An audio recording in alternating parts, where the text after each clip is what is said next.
Vous l'avez suivi sur nos antennes, l'un des intervenants de votre émission Face à Face de jeudi dernier a affirmé que la Ligue béninoise pour les droits de l'homme ne considère pas l'interdiction des marches décidées par le gouvernement dans le cadre de l'affaire de la disparition de Pierre Danivo comme une atteinte aux libertés.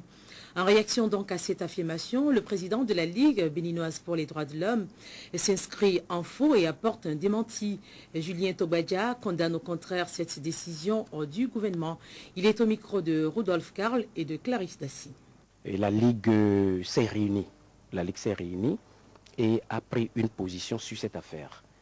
Mais avant, je voudrais dire que j'ai été interpellé hier par un sympathisant de notre organisation, alors qui s'était étonné d'une opinion émise donc par un certain Gaston Zanon, opinion qui serait attribuée à la Ligue. Opinion selon laquelle la Ligue ne verrait pas à travers ces interdictions donc une atteinte aux libertés. Mais non, ça c'est une grossière erreur. D'abord, nous n'avons pas demandé, s'il était établi qu'une opinion de ce genre donc, avait été émise, alors je voudrais vous dire tout de suite de noter que ce n'est pas l'opinion de la Ligue. La Ligue n'a pas donné mandat. Et seul l'organe dirigeant peut prendre position sur des questions de ce genre.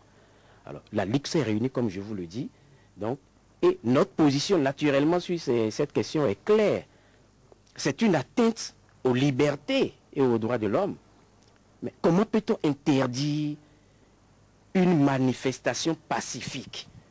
Autrement dit, donc, la réaction des citoyens donc, visant à exprimer leur position, leurs aspirations, leurs frustrations, leurs attentes sur une question d'actualité, une question de grande sécurité. Mais non, donc, nous pensons que c'est une grave atteinte aux libertés. Au lieu donc de rester fidèle à l'esprit de dialogue, vous passez donc aux muscles, vous passez à la brutalité. Mais je ne sais pas donc de quelle cervelle une décision de ce genre peut être sortie. C'est incroyable.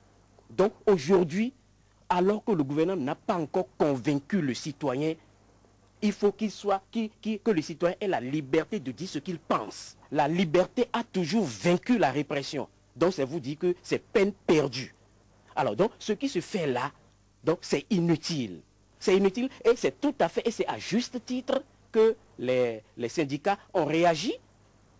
Les syndicats ont réagi, il y a eu des manifestations et des luttes, ça a permis au gouvernement même de s'engager, de s'impliquer à fond dans cette affaire.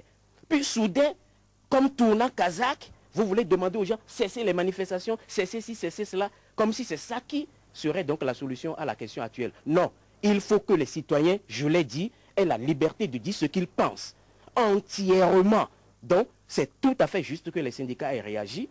Il appartient au gouvernement de comprendre, de savoir comprendre, qu'il ne sert à rien de toujours montrer les muscles. Ce n'est pas la solution.